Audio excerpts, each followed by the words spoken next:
Washington Journal continues.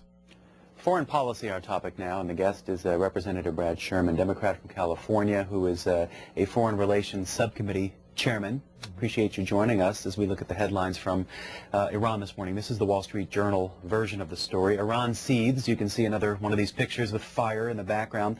But a recount is set. The religious leaders there are agreeing to at least what they call a partial recount. What does that mean to you? It means they'll do as little as possible, and I suspect that the most likely outcome is that Ahmadinejad will be presiding over Iran to the extent the president there has power. The president is getting some criticism. And look, there's a substantial possibility that this is the Velvet Revolution of Iran, but I think that's the smaller possibility. The president got some criticism today, at least in the editorial pages, some of them, about not speaking more forcefully about the situation in Iran. What's your take on what the president has said so far? I can think of nothing that would help Ahmadinejad more than a denunciation from the administration and a ham-handed effort to put the weight of the United States on the side of those trying perhaps for regime change. Is there a U.S. role in this story? I think the role is to help with the communication side. And I don't know if that's even a U.S. role so much as an internet role, although we do have Radio Farda, we do have Voice of America, and to try to get good journalism to the people of Iran, I think, is an appropriate role. I think the rest of it is to recognize that, as President Obama said, the two candidates don't have very much different to say on the issues that affect us. Now, whether this movement is the movement might be just successful in changing the presidency. It may go so far as to change the regime, and there's a possibility. I think it's a small one. We invite your questions and comments for the Congressman. Brad Sherman, Democrat from California. Separate lines here for Republicans, Democrats, and Independents. We'll get to your calls as soon as they start coming in for the Congressman who chairs the Foreign Relations Subcommittee on Terrorism, Non-Proliferation, and Trade. So take us, Congressman, to the nuclear part of the Iran story. Link what's happening now to the future of any dialogue or lack of dialogue on the nuclear issue there. Well, the one thing both candidates agree on is an all-out effort to move forward with Iran's nuclear program, which, while they technically say isn't focused on achieving nuclear weapons, has that. I mean, if you look at what Iran does, it can be explained only as an attempt to develop as many nuclear weapons as possible. And if either of those two presidential candidates ends up serving, and Iran's an unusual place. The head of state, the supreme leader, is imposed on the people, and then they vote on who's going to be the press secretary. I think Ahmadinejad has been a rather bad press secretary for Khamenei, and if you're going to have this regime in place, you want it to have the worst possible public relations. And the only thing worse than an Ahmadinejad last month is Ahmadinejad this month, marred by what seems to be pretty obvious vote fraud. So take us to North Korea at this point then, Congressman. Here's the headline in the Washington Times. The U.S. and South Korea, quote, firm in their resolve to tame the North. This is the president meeting with the South Korean leader. When you see that word firm and tame, what does that mean to you? I've been doing this for a long time when these articles were on page 22 of the paper instead of page 1. And it's very clear that North Korea is dependent upon China for subsidies. As long as those subsidies continue, North Korea will continue pretty much its same behavior, and that the United States is unwilling to push China hard on whether to continue to subsidize North Korea and its government. And so I would suspect that, there'll be headlines and there'll be talks, but ultimately our foreign policy will fail to roll back or even contain the North Korean nuclear program. But has China moved at all on this issue? Do you see anything in the recent weeks, months? I would say over the last 10 years they've moved a couple inches, and it's not that China wants North Korea to have nuclear weapons. It's simply that China finds subsidizing the North Korean government to be the most convenient way to manage the situation.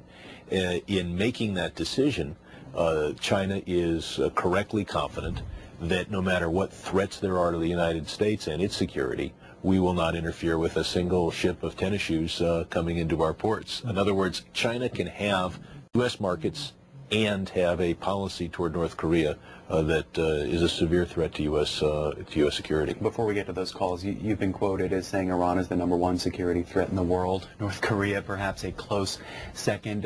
What do you worry about most? Well, the reason I rank Iran first is because the regime is ambitious. North Korea's objective is to just dominate and oppress its own people. Now, my concern with North Korea is they'll build 10 bombs for themselves and they'll put the 11th on eBay. But as long as the regime is surviving within its borders, I think it will not take aggressive action. Iran is the #1 state sponsor of terrorism. Its reach goes to the point where they blew up the Jewish Community Center in Buenos Aires, Argentina.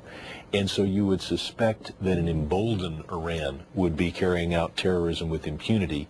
And not only does that give us terrorism, but it puts us eyeball to eyeball with a hostile nuclear power. Let's get that call. The first one from Sutherland, Nebraska. Margaret, Democrats line. Hi there. You're on with the Congressman. Yes, hello. I've been worried for a long time about United States relations with China and our trade policies with China. I believe that the United States is too involved with China, and it is still and probably always will be a communist country. So why are we still doing so much trade with China? They have their own best interests, and they are not for the United States. Give us your take on that question. I think the problem is not so much the quantity of trade, which is enormous, but rather that it's the most unbalanced trading relationship really in the history of international trade. And this is because we've opened our markets to them, and they've only pretended to open their markets to us. The result is that they hold hundreds and hundreds of billions of dollars of our bonds, and those who favor kowtowing to China claim that that gives them a power over us, and they analogize the situation to, well, you got to be nice to your banker if he holds the mortgage on your home. The fact is that if we have real determination, we recognize that it's not analogous to a banker who holds a mortgage on your home because there's no way to foreclose. The fact is we can force China, if it's going to have access to U.S. markets, to accept our exports and also to change its policies on proliferation. The fact is, though, there's just too much money to be made by continuing the status quo. The way to make money in the world is to make it for 20 cents an hour in China and sell it for American dollars in the United States.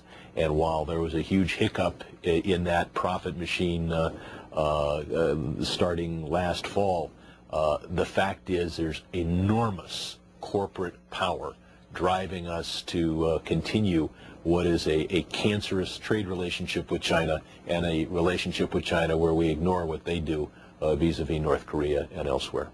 Bandera, Texas. Lisa calling on the Republican line. Good morning to you. Oh, good morning, and thank you. Sure. I have two questions. With soldiers giving Miranda rights, can you give us an update as to how if that's proceeding and how soldiers are handling that on the battlefield? And number two, when soldiers capture terrorists, where will the terrorists be held, and will they be brought before our courts? Thank you. Thanks. These are committees, this is a question best addressed to someone who is on the Armed Services Committee rather than the Foreign Affairs Committee. Our committee focuses more on what our diplomats do, but obviously our military policy stands behind our diplomacy. I do not think that our soldiers are giving Miranda rights on the battlefield. I think that those captured in Afghanistan and Iraq are being held in Afghanistan and Iraq. And there are some terrorists that have already been tried, convicted, and jailed in the United States. And another, I'll say, in the parlance of our American law, suspected terrorist who's being brought here from Guantanamo to face charges that he allegedly bought the materials to blow up our embassies in Kenya and Tanzania. Indianapolis, Paul's on the line. Independent caller. Hi there. Good morning. Morning. Good morning, Congressman. Good to be with you. I'm currently studying for a doctorate in military history, and I'm dealing with a lot of academics in Europe. And when President Bush was in office, they said that President Bush was terrible because he was a wild cowboy. And now the same academics tell me that President Obama is despicable because he's a groveling apologizer. I don't know whether we can ever actually get, there's some people who just are not ever going to be happy with us, which leads me to the question, other than style, what are the major differences between the current administration and the previous one? Thank you. I think in the areas of foreign policy that I focus on, there is remarkable continuity between the last administration and this administration, perhaps on every issue except Iraq. And even there, due in part to popular pressure and in part to changes on the ground, the Bush administration was moving toward a phased withdrawal, and that's where the Obama administration is now. There is radical difference in style, and style does matter between these two, and I think that if you're going to have a continuity in our foreign policy, there is no better face for America than President Barack Obama. I, on the other hand, find that our foreign policy toward what threatens us most, which is nuclear weapons in unstable or hostile hands, that our policy has been rather meek. It's hard to say that about President Bush because he was shouting so loud that you might have thought he was doing something. But the fact is that throughout the Bush administration and continuing today, we still, for example, and I'll just give you an example of how we don't even do the tiniest things, we still import from Iran not oil, but only the stuff that we don't need and they couldn't sell anywhere else. So we may scream at Iran, but the fact is that our Epicureans are not deprived of southern Caspian caviar and don't have to settle for Russian caviar. We talk a big game on sanctions and then we do almost nothing, and then we do it again. Are you surprised in any way, Congressman, about the point that you made yourself about continuity between this administration and the last one in the policy area? No, I'm not, because there's a foreign policy establishment that is almost independent of our elections and has tremendous power in the press, a feeling that anyone who's outside this narrow range of opinion must be an idiot, and that only a narrow range of views can be discussed. So I've seen it again and again where during the election campaign a president is talking about new ideas and new directions. They come to Washington and their foreign policy is very very consistent, except often there's one or two unusual initiatives like the invasion of Iraq. You mentioned the need for free flow media in Iran, especially in a case like this, but in North Korea they've also been talking about the imprisonment of the two journalists over there, and the president spoke about it yesterday. What's your take about how to resolve an issue like that? How does it happen other than just a statement? Will something happen? Will this be prevented from happening in the future? Well, there are two issues. One is the human rights of the two journalists involved, and I think it's best that we keep that separate from our foreign policy disputes with North Korea. I think they may find it in their interest to release these journalists.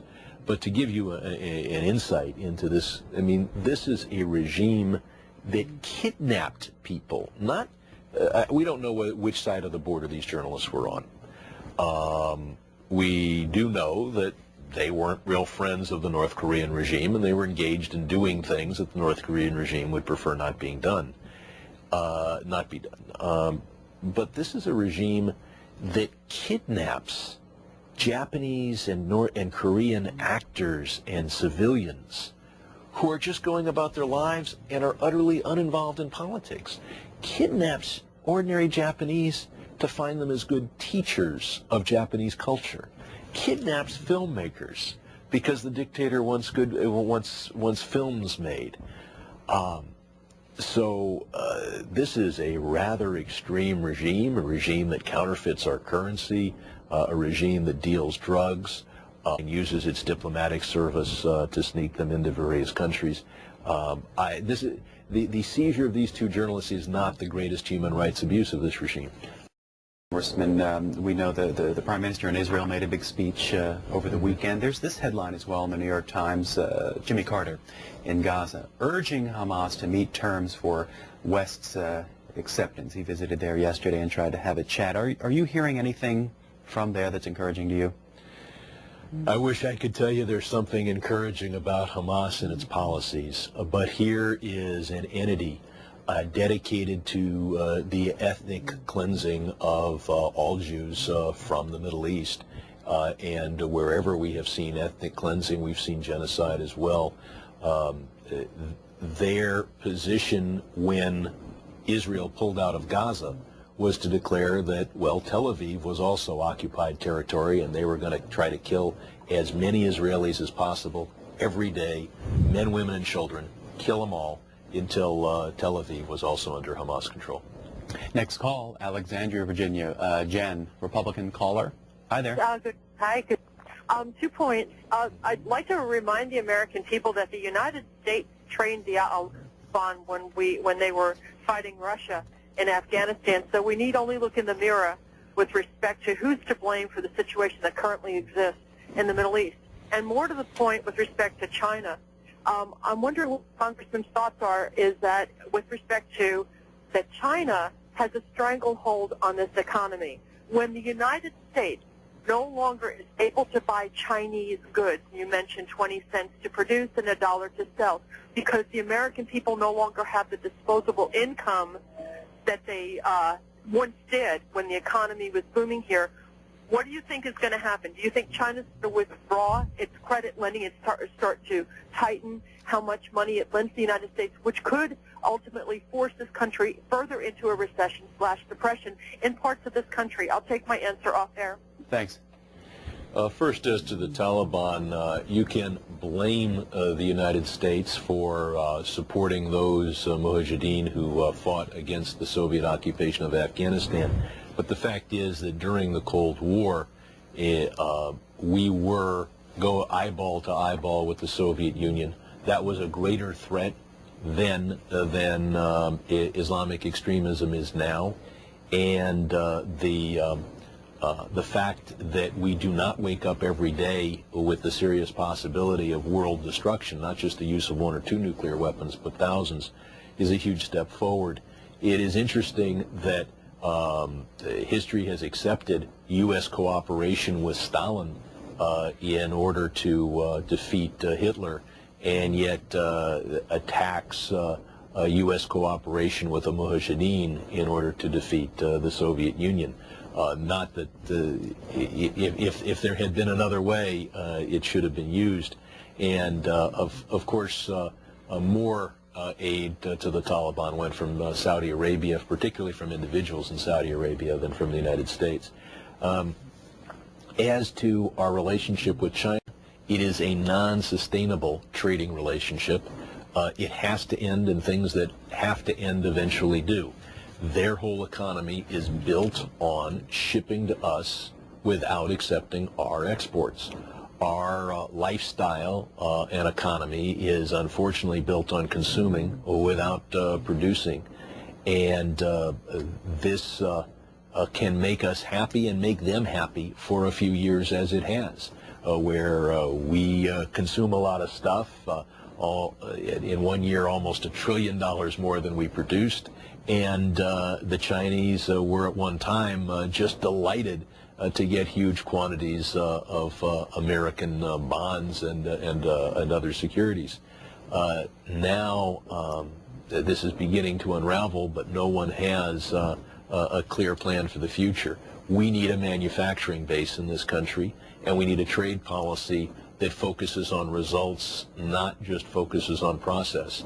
And the trade policy we've had for the last 10 to 20 years has made us the greatest debtor nation in history, because every year we bring in, it's now, quote, down to something like $600 billion a year, more stuff than we export, and we borrow the difference.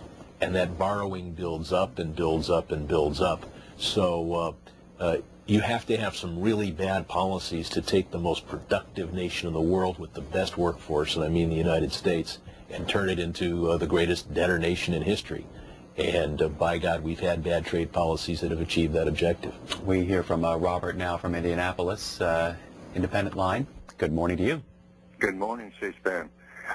Representative Sherman, I'd like to ask you, why is there no Democrat or Republican outcry about the labor, the slave labor that's in China that they use to produce the goods that we buy off of them?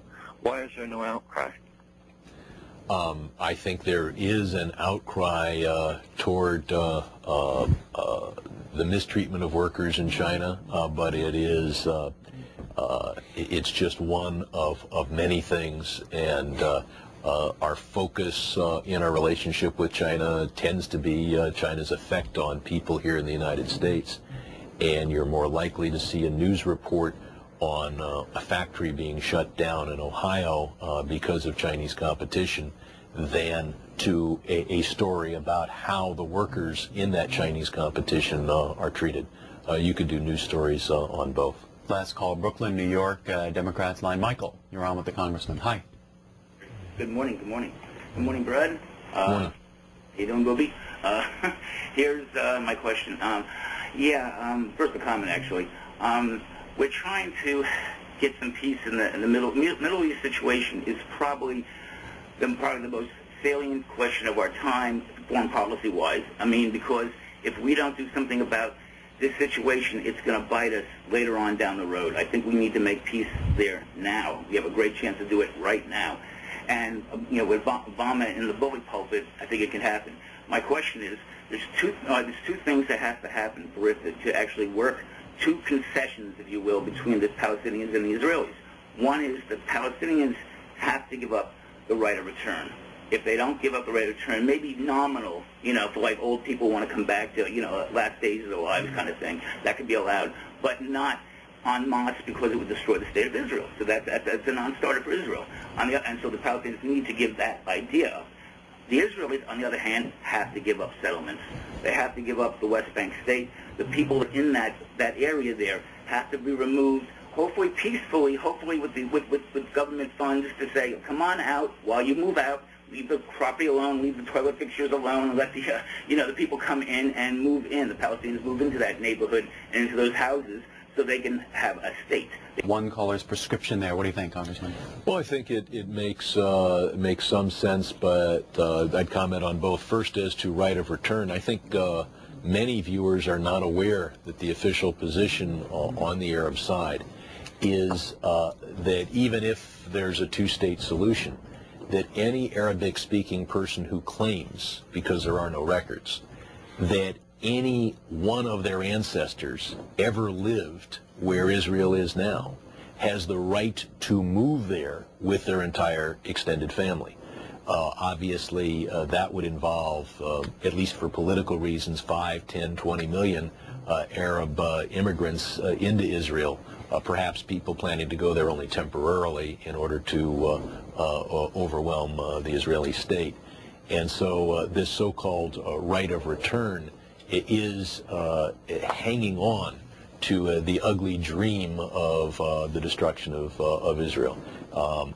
As to settlements, there are, I need to point out that Israel gave up all of its settlements in Gaza. The response was not, thank you, and let's talk about the West Bank. The response was that where those settlements were, or where we're having rockets being shot into southern Israel by people who claim, well, you've given up Gaza, now give up Israel as well.